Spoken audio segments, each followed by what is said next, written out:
Yes.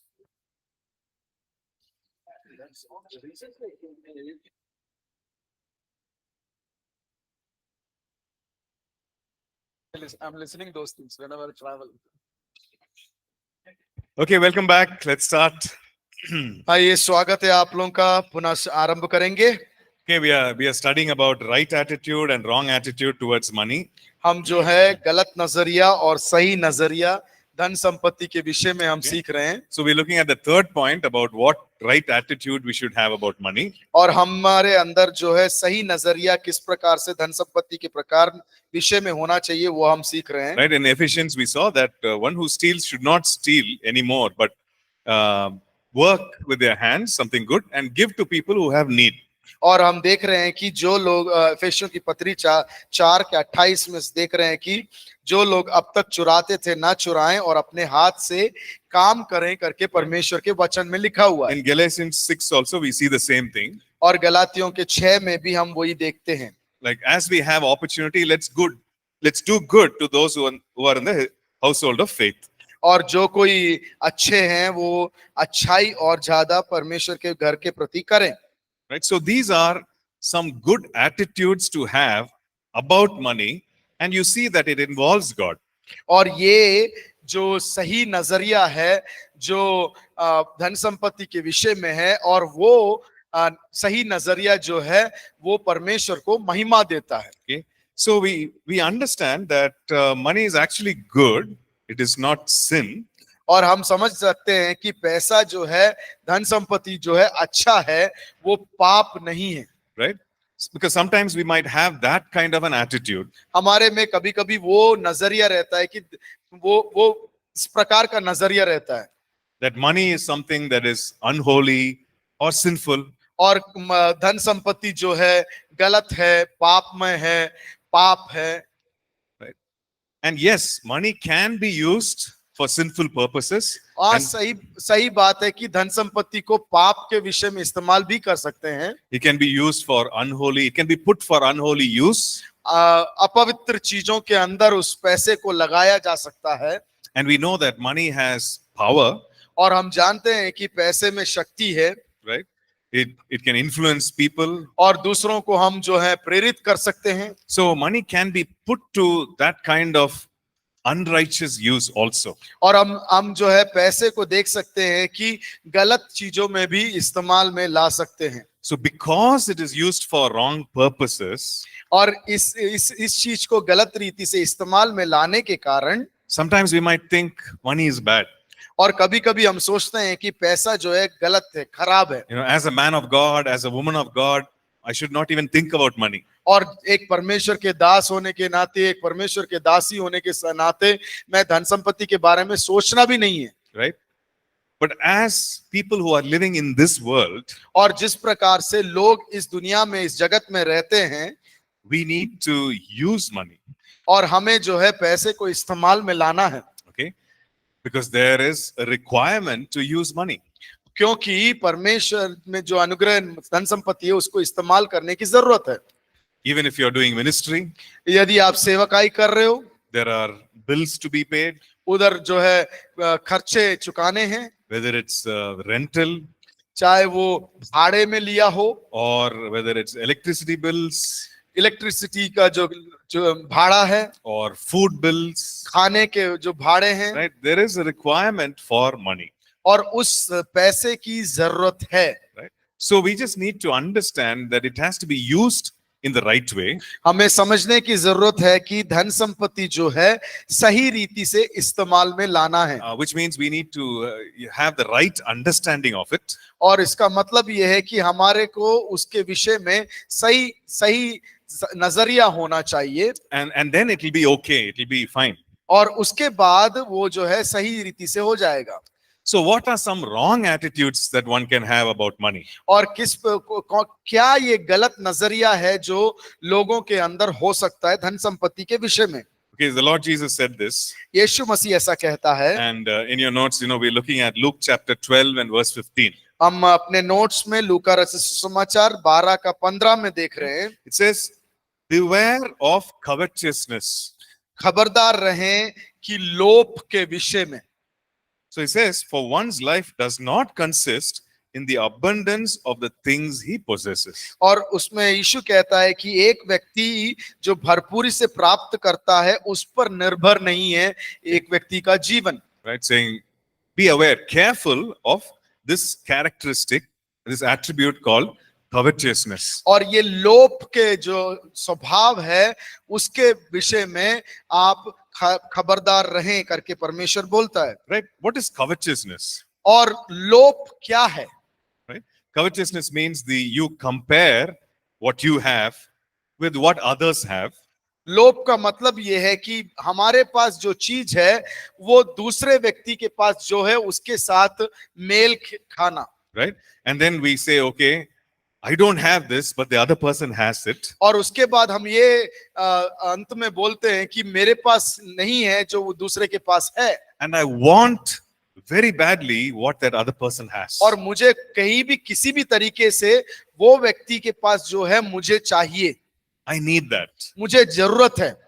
Right? So there's a strong desire to possess that or have that. और एक बड़ी इच्छा है जो मुझे उस चीज को प्राप्त करने का। And that is called covetousness. और उसको कहते हैं लोभ।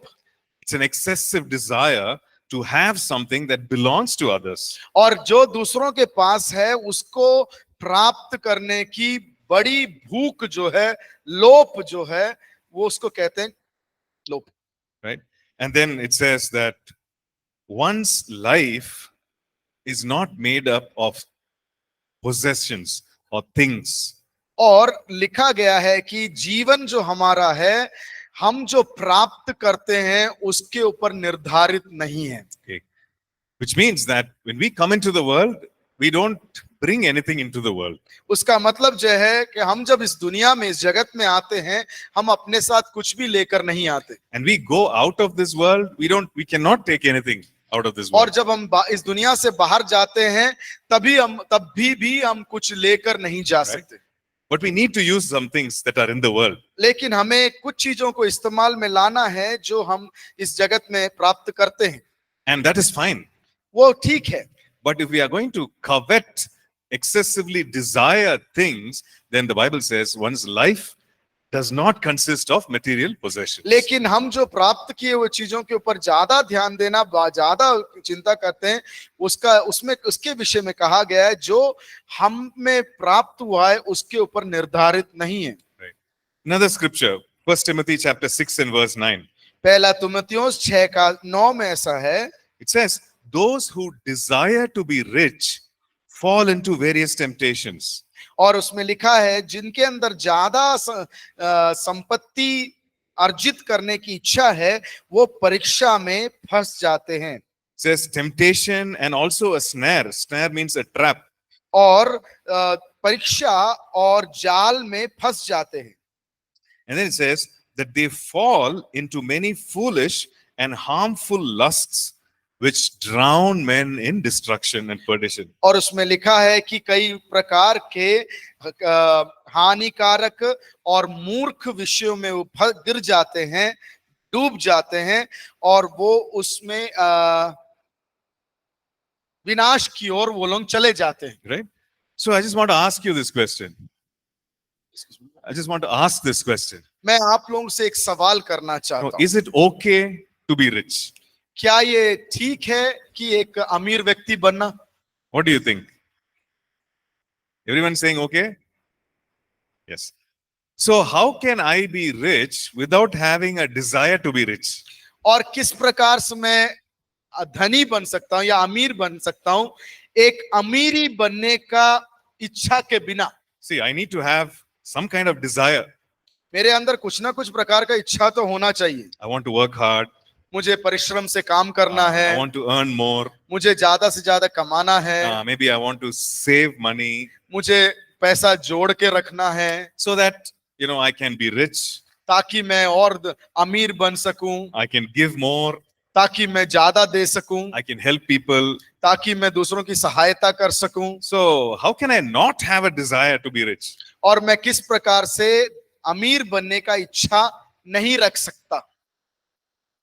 The Bible says, don't desire to be rich. Those who fall, sorry, it says, those who desire to be rich fall into various temptations. और परमेश्वर का वचन कहता है कि आपके अंदर अमीर बनने की इच्छा नहीं होना चाहिए, क्योंकि जो व्यक्ति अमीर बनने की इच्छा रखता है वो शीघ्र गिर जाता है. Right?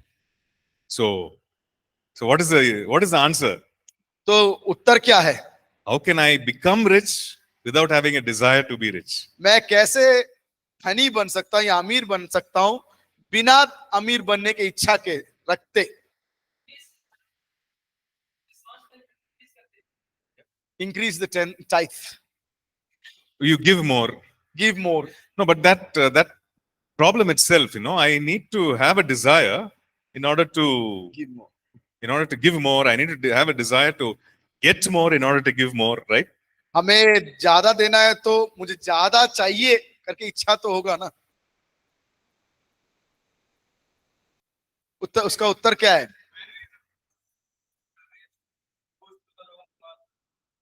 ना pastor is asking, teacher sir पूछ रहे हैं कि कैसे मैं पैसे वाला बन सकता हूं बिना मेरे मन में ये सोचे कि मुझे पैसा वाला बनना है.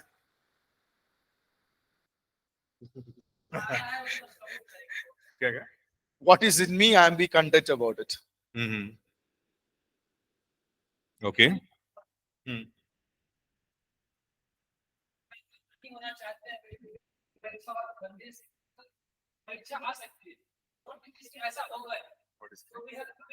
He's saying about this reference.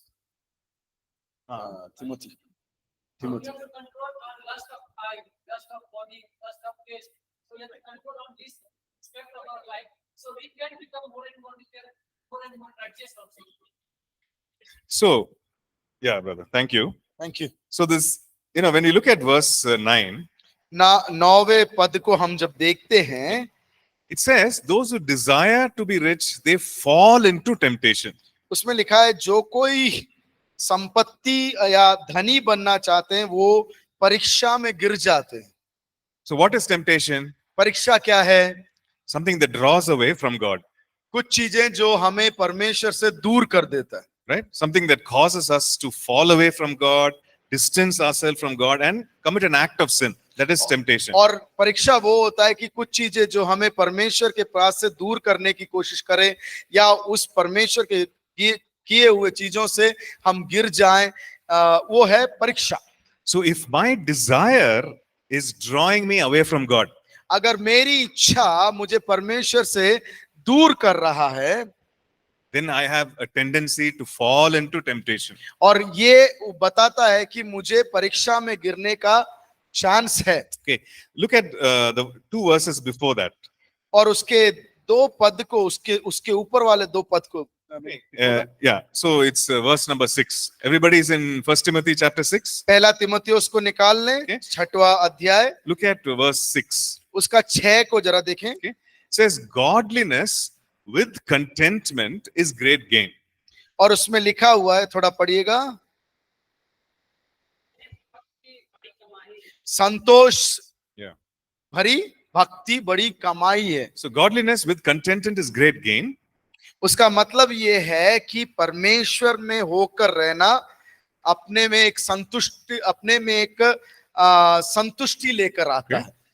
So we must understand that along with this desire, if there is a temptation, then we need to be careful. और हमें समझने की जरूरत है कि ये along with this desire, if there is a temptation, we need to be careful. अगर इच्छा के साथ में एक परीक्षा भी जुड़ के आता है, So we need to be very careful about that. हमें उसके बारे में बहुत चौकस रहना है, खबरदार रहना है. Right? One more verse. If you look at verse 10, अगर 10 की ओर हम ध्यान देंगे, yes, it says, for the love of money is a root of all kinds of evil. उसमें लिखा है कि क्योंकि रुपये का लोभ सब प्रकार का बुराइयों का Right. जड़ है. Right. So this love of money, this desire to get rich, okay, it says here, this is a root of all kinds of evil. उसमें स्पष्ट रूप से वचन में लिखा हुआ है कि एक इच्छा कि मुझे ज्यादा से ज्यादा संपत्ति प्राप्त करना है, वही सारे बुराई का जड़ बन जाता है। So if my life is rooted in this or Agar- established in this desires, अगर ये इच्छाओं, पैसे की इच्छाओं में अगर मेरा जड़ पकड़ के रहता है, then all kinds of evil things can come into my life, और सारे प्रकार के दुष्ट चीजें मेरे जीवन में आ सकते हैं। right? It says it's a root of all kinds of evil. और वो कहता है सारे दुष्ट चीजों का आरंभ का जड़ है। And it says here, for which some have strayed from the faith. और इसमें लिखा हुआ है कि कुछ लोग जो है ऐसे इस कारण से, कुछ लोग जो है विश्वास से भटक गए। And it says here that they have strayed from the faith in their greediness and pierced themselves with many sorrows. और That's उसमें verse 10. Yeah. 10 में लिखा हुआ है, जिसे प्राप्त करने का प्रयत्न करते हुए कितनों ने विश्वास से भटककर Yeah. अपने आप को नाना प्रकार के दुखों से छल्ली बना लिया है। So they have छल्ली, strayed from the faith. They have gone away from the faith. वो लोग जो है विश्वास से हट गए। Right? And why did they do that? और वो क्यों कर रहे हैं? In their desire to become rich, in their love for money. और ताकि वो और संपत्ति को प्राप्त कर सके और अमीर बन सके। Okay? But the thing is this, that they have strayed from the faith along with this desire. और इस इच्छा के चलते वो लोग जो है विश्वास से भटक गए हैं। So the question is this, सवाल ये है आपके सामने, can I desire to become rich and still stay godly? क्या मैं अमीर बनने का इच्छा रख सकता हूं तो उसी समय पर मैं धर्मी भी रह सकता हूं?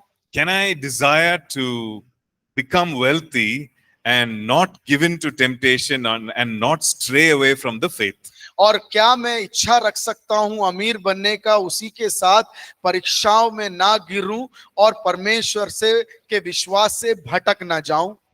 What do you think? क्या आप समझते हैं? He says difficult. Difficult, it's a challenge, वो एक चुनौती है यहाँ पे। They said yes. Right. but it's also possible. वो संभव भी है। Okay?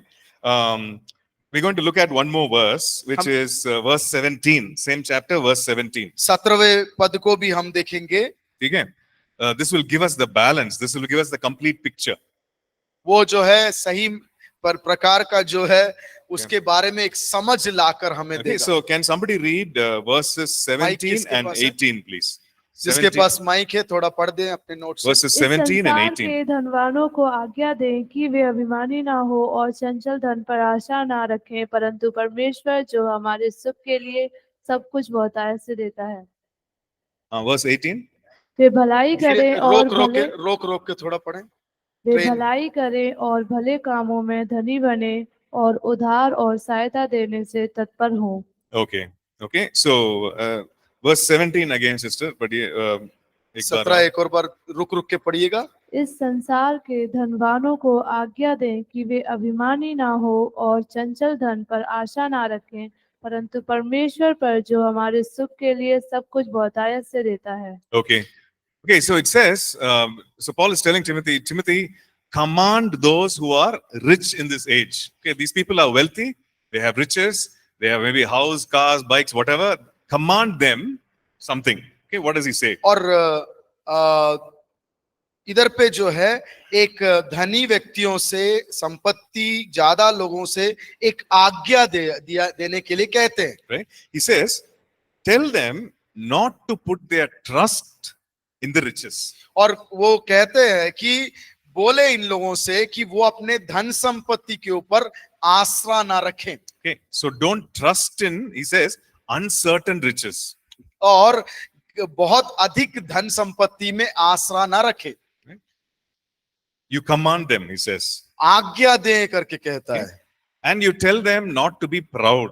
और उसके साथ साथ अहंकारी ना हो जाए करके आज्ञा Right? देते। Because it is possible to be proud and say, I have so much in the bank. I have so many riches. और ऐसा भी अहंकार करके कह सकते हैं कि मेरे पास बहुत सारे धन संपत्ति है। I can afford to buy anything. I can afford to go anywhere. You know, it's possible to become proud. और ये मौका मिल जाता है कि हम बोल सकते हैं कि मेरे पास पैसा होने के कारण मैं जो खरीदना चाहता हूं खरीद सकता हूं, जहां जाना चाहता हूं जा सकता हूं, वहां पर एक अहंकार आने का मौका मिलता Right? है। So he's saying, don't trust in the uncertain riches. और जो अधिक मात्रा में जो धन संपत्ति है उस पर आशा ना रखें।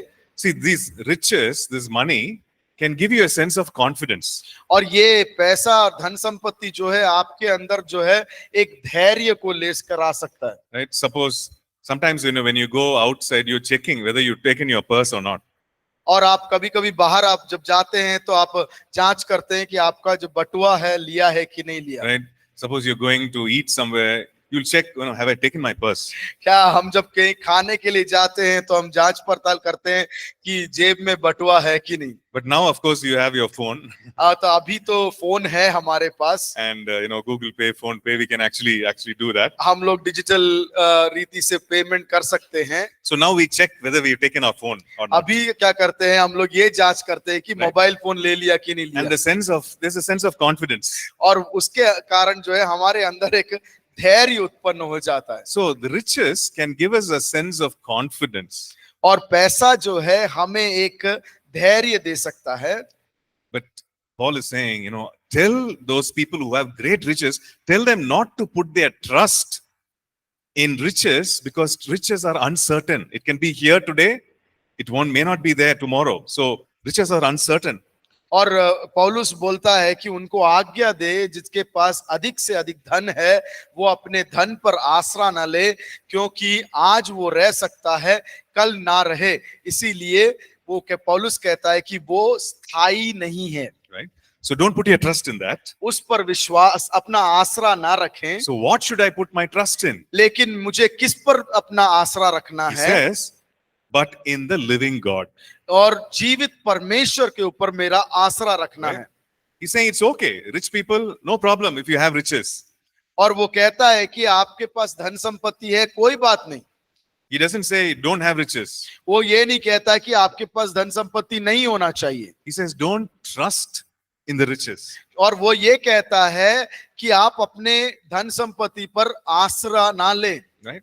When I say riches, it doesn't mean, you know, crores or, you know, lakhs or crores. It even means, you know, if you have 1,000 rupees in your pocket. और ये जब मैं धन संपत्ति के विषय में, अमीरी के विषय में बोलता हूँ, लाखों करोड़ों आपके जेब में ना हो, 1,000 रुपए भी आपके जेब में हो, उस विषय में भी मैं कहता Right? हूँ। Even if it's some 500 rupees, don't put your trust in that और money. हो सकता है आपके पास सिर्फ एक 500 रुपए आपके जेब में होगा, तभी भी उस पैसे के ऊपर आपका आसरा ना रखें। But put your trust in the living God. और उसकी जगह पर आप जीवित परमेश्वर के ऊपर अपना आसरा रखें। And what he tells us next is really very assuring. और वो आगे जो चल के बताता है मुझे वो जो है सुकूनमय और मजबूत बनाता है। What does he say? You put your trust in the living God who gives you richly all things to enjoy. और वो कहता है कि उस परमेश्वर, जीवित परमेश्वर पर आसरा रख जो तुम्हें बहुतायत से धन देता है ताकि तुम आराम का जीवन जी सको। Right? So what is he's saying? Put your trust in this God, this living God. और वो कहता है, पौलुस कहता है कि इस जीवित परमेश्वर पर अपना आसरा बनाए रखो, who richly gives you all things. जो तुम्हें एक अच्छे तरीके से धन संपत्ति के रीति से देता है। And that is why he's saying, you know, those who go after riches or those who trust in riches, they fall into various kinds of sins. इसलिए वो आगे चलकर कहता है कि जो अपना आसरा धन संपत्ति पर रखते हैं वो लोगों के जीवन में ज्यादा से ज्यादा परीक्षा में वो गिर जाते हैं। Right? That's why he says the love of money is the root of all kinds of evil. और इसीलिए वो आगे चल के पौलुस कहता है कि धन संपत्ति से रखने वाली प्रेम सारे परेशानियों का जड़ बन जाता है। Because it is uncertain. क्योंकि वो स्थायी है। But there is something that is very certain and sure. लेकिन सॉरी मैंने गलत बोला, वो जो है अस्थाई है। और अब जो ऐसी कुछ चीजें हैं जो हमें स्थायी बनाता है। And that is the living God. वो है वो जो परमेश्वर जीवित है। But God does not hold back. He's the one who is richly giving us all things to enjoy.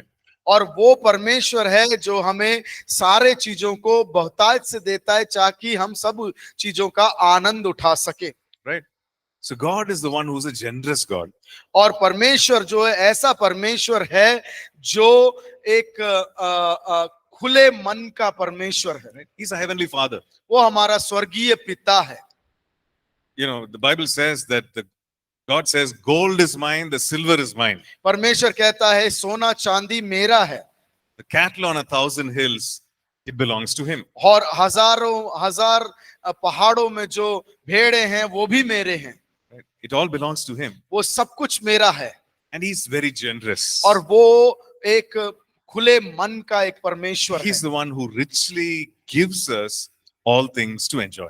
और वो हमें खुले मन के साथ देता है ताकि हम सब चीजों का आनंद उठा सके। So, we have a problem if we become covetous. अगर हम लोभी बन जाते हैं उसमें एक परेशानी है। If we have greed, we have a problem. हम में जो है ज्यादा की भूख हो तो उसमें भी एक परेशानी है। The Bible also says that, greed or covetousness is idolatry. और परमेश्वर का वचन कहता है अधिक से चीजों के लिए भूख और लोभ का जो है एक मूर्ति पूजा जैसा है। Right? Because it replaces the desire that you have for God with desire for things. और वो जो है हमारा परमेश्वर के प्रति जो इच्छा है उसको बदल कर चीजों पर इच्छा को लेके ध्यान दे देता है। So whatever replaces God becomes an idol. और जो कुछ जो परमेश्वर के जगह ले लेता है वो एक मूर्ति पूजा है। Right? So he says that cannot be. Greed and covetousness is idolatry. और पौलुस कहता है कि जो लोभ है अधिक से अधिक मुझे चाहिए वो सब जो है एक मूर्ति पूजा के समान है। So it's okay to be rich. और ठीक है कि आप धनी बन जाओ, अमीर बन जाओ। It's okay to grow in your riches. और आपके धन संपत्ति में बढ़ना भी ठीक है। But the Bible warns us, don't put your trust in your riches. लेकिन परमेश्वर का वचन एक चेतावनी भी देता है अपने धन संपत्ति के ऊपर आश्रित ना रहें। And don't think that God doesn't want you to have riches. और ऐसा भी न सोचे कि परमेश्वर चाहता नहीं है कि आप अमीर बन जाएं। But because this verse says that he's the one who richly gives us all things to enjoy. और क्योंकि परमेश्वर का वचन लिखा हुआ है इसमें कि वो हमें इस प्रकार से देता है, अधिक से देता है ताकि हम सब चीजों का आनंद भी उठा सके। Right? So we might be thinking, then if God wants to give riches, why am I not getting riches? और हम ये ऐसा भी सोच सकते हैं कि प्रभु तो चाहता है कि हमें ज्यादा से ज्यादा धन संपत्ति दे, तो फिर हमें मिल क्यों नहीं रहा? Right? We might have that question. हमारे दिमाग में वो सवाल होगा। I'm trying so hard. Why am I not getting better at this? और हमारे को प्रभु देने को तैयार है लेकिन मुझे मिल क्यों नहीं रहा? Right? So we will look at some of the reasons. हम कुछ कारण देखेंगे। Right? In the chapters to come, we'll look at some of the reasons that can hinder riches from coming into our lives. और हम आने वाले पाठों में देखेंगे कि वो रुकावटें जो हमारे पास परमेश्वर के अनुग्रह को आने से रोकता है। Okay? So some more bad attitudes that we could have about money. और कुछ गलत अभिप्राय जो है हमारे मन में इस धन संपत्ति के प्रति We can see in Hebrews chapter 13 and verse 5. हेब्रानियों की किताब 13 का 5 He says, let your conduct, which means your behavior and your lifestyle, be without covetousness. और उसमें लिखा हुआ है कि आपका जीवन का शैली जो है लोभ के बिना होने दें। Be content with such things that you have. और अपने पास जो भी है उसमें संतुष्ट रहें। Okay? So it says here, let your behavior, let your lifestyle be without covetousness. और इसमें लिखा हुआ है कि आपका जो स्वभाव है, आपका जो शैली है वो Without covetousness. और लोभ के बिना होने दो। Like there was one person whom I met, and he was telling me this. और एक व्यक्ति के साथ मेरा भेंट हुआ और वो व्यक्ति ऐसा कहता है, Like he said, whenever there is a sale, whenever there is a sale, और like जब भी shirts हाँ, and shoes, जब भी एक मेला नहीं बोल सकते, जब भी एक सेल चलता है good offer. और अच्छा डिस्काउंट में मिलता है Right. कपड़े जूते उस सब चीजों के So बारे he's में, saying, whenever I see a sale about shirts or trousers or even about shoes, I'm unable to resist it. और वो कहता है कि जब भी मैं वो सेल देखता हूँ, डिस्काउंट देखता हूँ, जूतों के बारे में, कपड़ों के बारे में, मैं अपने आप को रोक नहीं पाता।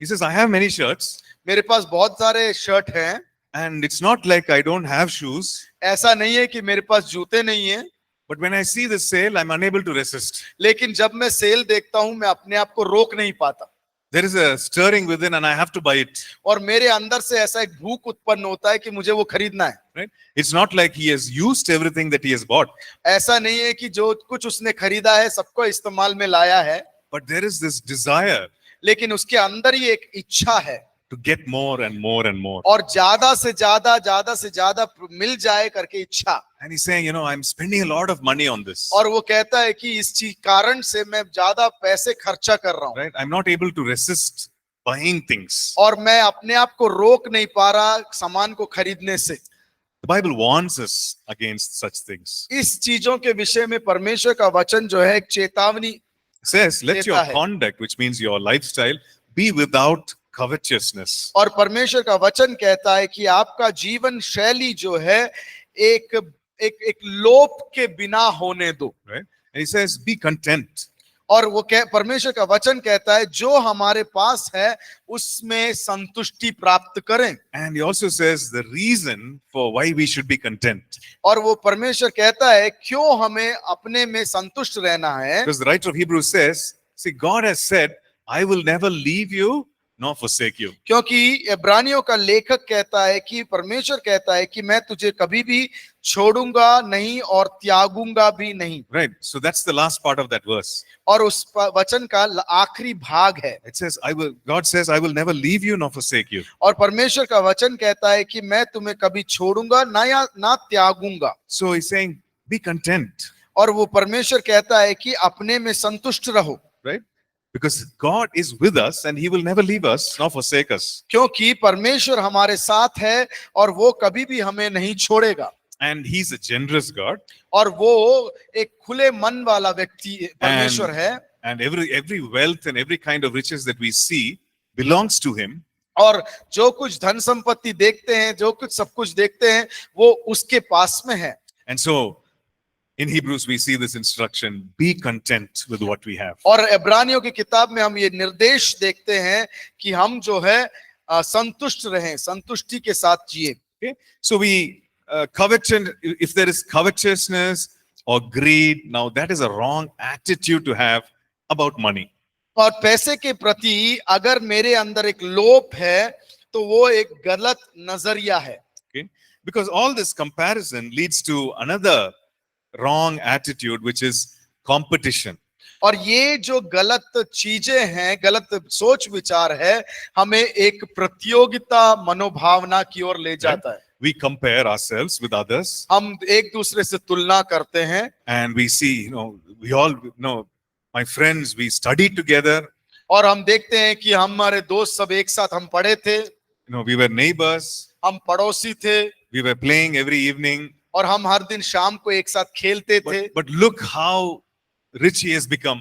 देखो कितना धनी वो व्यक्ति बन गया है। I should also be rich. मैं भी अमीर बनना है। Right?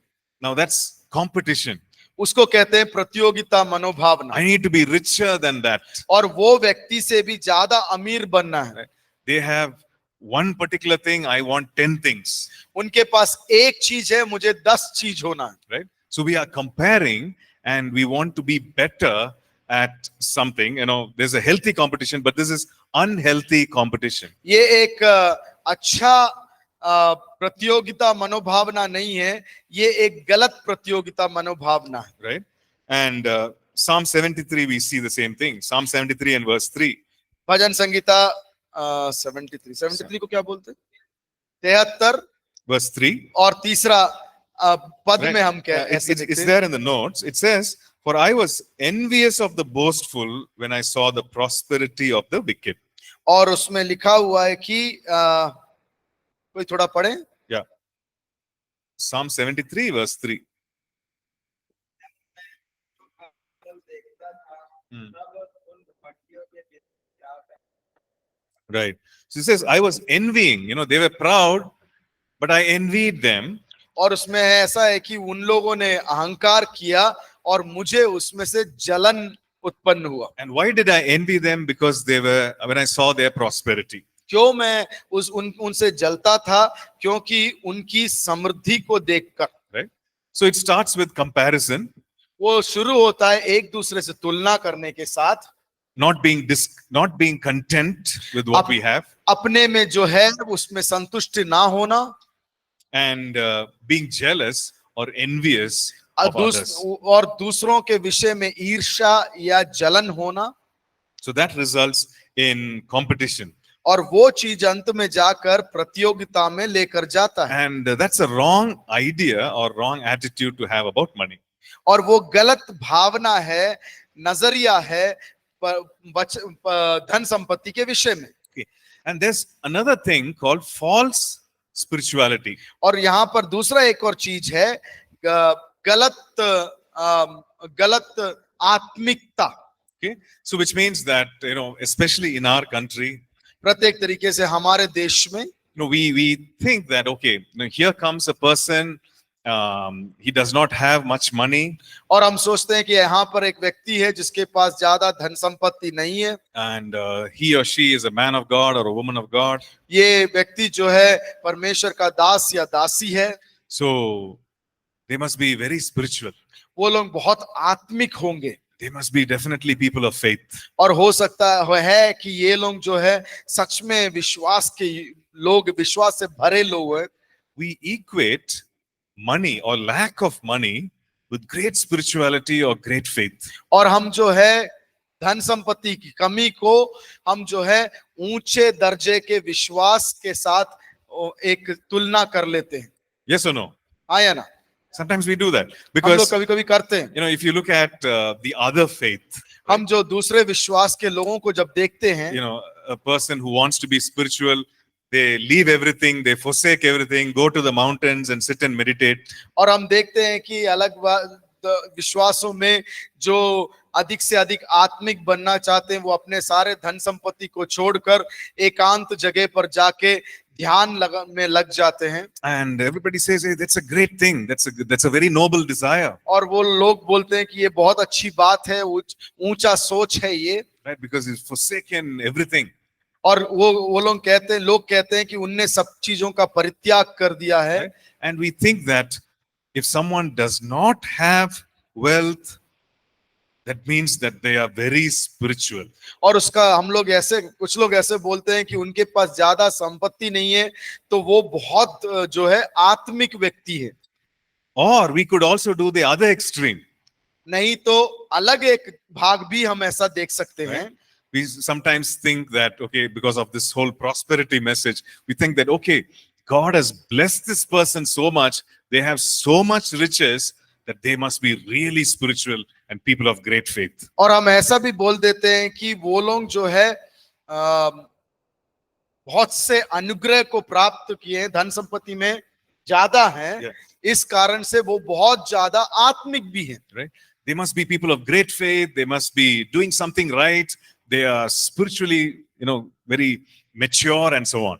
और उनके पास ज्यादा धन संपत्ति है, सब कुछ है, सुविधा है, तो इसलिए वो जो है आत्मिकता में भी बहुत ज्यादा परिपक्व होंगे। Now, both these extremes are wrong conclusions. और ये दो विचार धारणा जो है गलत है। Yes, a person who is poor may be a person of great faith. हो सकता है कि ये जो व्यक्ति जिसके पास ज्यादा धन संपत्ति नहीं है वो एक आत्मिक भी व्यक्ति होगा। And that does not mean that a person of great riches cannot be a person of great faith. और ऐसा भी नहीं हो सकता है कि जिसके पास बहुत ज्यादा धन संपत्ति है उसके पास अधिक विश्वास नहीं है। But just because a person is poor also does not mean that That person is a person of great faith and spirituality. और एक व्यक्ति के पास धन संपत्ति नहीं है, उसके कारण ऐसा भी हम नहीं कह सकते कि वो बहुत ही ज्यादा आत्मिक है। Right? We need to understand that. हमें ये चीज को समझने की बहुत जरूरत है। We can't make this mistake. हम ये गलती को नहीं कर सकते हैं। We can't equate poverty with spirituality, great spirituality, or even riches with great spirituality. हम जो है गरीबी को बड़ी आत्मिकता, ऊंचे दर्जे के आत्मिकता या विश्वास, या अमीरी को ऊंचे तल का विश्वास या आत्मिकता के साथ जोड़ नहीं सकते। Right? In other words, material prosperity is not a scale or a measure of our faith and spirituality. और एक तरीके से अगर बोले तो जो आर्थिक अनुग्रह है, आर्थिक अनुग्रह को एक आत्मिकता के साथ हम नहीं जोड़ सकते। We see in James chapter 2, याकूब दूसरे अध्याय में हम देखते हैं, it says, James chapter 2 and verse 2, it says, my brethren, verse 1, sorry, it says, don't hold the faith of our Lord Jesus Christ with partiality. No. 2:1 में ऐसा लिखा है भाइयों अपने पढ़िएगा थोड़ा। Yeah. और पक्षपात में क्या है? James Him- chapter 2 verse 1. Yeah, something can read. हे मेरे भाइयों हमारे महिमा ऊंचा पढ़िएगा युक्त थोड़ा। हे मेरे भाइयों हमारे महिमा युक्त प्रभु यीशु मसीह पर तुम्हारा विश्वास पश्चाताप के साथ ना हो। Okay. पक्षपात। Right. So he says, you can't hold this faith in partiality. हम जो ये विश्वास जो है यीशु मसीह में, उसको पक्षपात के साथ नहीं रख सकते So हैं। what does that mean? उसका मतलब क्या है? He goes on to explain. और वो आगे जाकर उसको और गहराई से You know, बताते if a हैं। rich person comes, he gets a different kind of treatment. और अगर एक धनी व्यक्ति आ जाता है, उसको अलग एक तरीके का सम्मान मिलता है। And if a poor person comes, then they get a different kind of treatment. और एक गरीब व्यक्ति आता है तो उसको अलग तरीके का सम्मान मिलता है। And he says, you cannot be partial because of their riches or lack of riches. और हम जो है उनके प्रति पक्षपात नहीं कर सकते क्योंकि उनके पास धन है, संपत्ति है, या धन संपत्ति की कमी हो। It is wrong. वो गलत बात है। Okay, the person without riches may be rich in faith, और वो व्यक्ति जिसके पास धन संपत्ति नहीं हो, वो बहुत आत्मिक में ऊंचा होगा। you cannot be partial based on what they have or what they do not have. हम उनके पास क्या है क्या नहीं है उसके आधार पर पक्षपात नहीं कर सकते। Okay, so even this is something that we understand, हम ये कुछ चीजों के बारे में समझते हैं that we should not make this mistake of partiality because of either wealth or even poverty. और गरीबी या अमीरी के ऊपर आश्रित करके हम जो है पक्षपात नहीं कर सकते हैं। Okay. The next wrong attitude that we may have is that money gives a sense of false security. और दूसरा हम एक गलत सोच विचार रख सकते हैं कि पैसा जो है It gives a sense of false security. और वो धन संपत्ति जो है एक समृद्धि का एक गलत सोच विचार लाता है। Okay, let's look at Matthew chapter 6. मत्ती रचित सुसमाचार 6 में हम देखते हैं। Okay, in Matthew 6, the Lord Jesus shares a story. यहाँ पर यीशु मसीह जो है कहानी बताते हैं। Okay, it's a story of this rich young person, ये एक धनी व्यक्ति के विषय का एक कहानी है। and it's in verse 19. 19वें पद में है। Okay, कोई पढ़िएगा थोड़ा। अपने लिए पृथ्वी पर धन इकट्ठा ना करो, जहाँ कीड़ा और काई बिगाड़ते हैं और जहाँ चोर सेंध लगाते और चुराते हैं, परंतु अपने लिए स्वर्ग में धन इकट्ठा करो, जहाँ न तो कीड़ा और न काई बिगाड़ते हैं और जहाँ चोर न सेंध लगाते और न चुराते हैं। okay, so it says here, don't lay up for yourself treasure on the earth. इधर पे स्पष्ट रूप से लिखा हुआ है कि धन संपत्ति की सामग्री मतलब जोड़ कर इस धरती पर ना रखें। Okay, so does that mean that I should not save? क्या उसका मतलब है कि मैं जोड़ के नहीं रखना है धन संपत्ति? क्या उसका मतलब है कि धन संपत्ति को मैं इस धरती पर जोड़ना नहीं है, संभाल के नहीं रखना? So what does it mean? लेकिन यहाँ पर क्या है, उसका अर्थ क्या है? The last verse of that particular passage talks about it. Verse 21 says, where your treasure is, there your heart is. और also. 21वें पद में लिखा हुआ है कि तुम्हारी धन संपत्ति कहाँ है, वहां पर तुम्हारा हृदय भी लगा रहता है। Which means your heart is on the material possessions only. और उसका मतलब ये है कि आपका हृदय जो है इस दुनिया में दिखने वाली चीजों के ऊपर ही है। Right? And these material possessions are not going to be forever. और ये जो सामग्रियां हैं इस धरती में वो हमेशा के लिए नहीं रहेगा। So if your heart is fully on the material possessions, that it's a sense of false security, false assurance. और अगर इस धरती के सामग्रियों के ऊपर आपका आश्रित रहता है तो वो गलत सोच विचार है या नजरिया है। Okay. Yeah. Okay. So we'll take a break now and come back at 4:05. Right. 4-5 को वापस आ जाएंगे। Yeah. छोटा सा ब्रेक लेंगे और 4-5 को हम लोग वापस आ जाएंगे। Okay.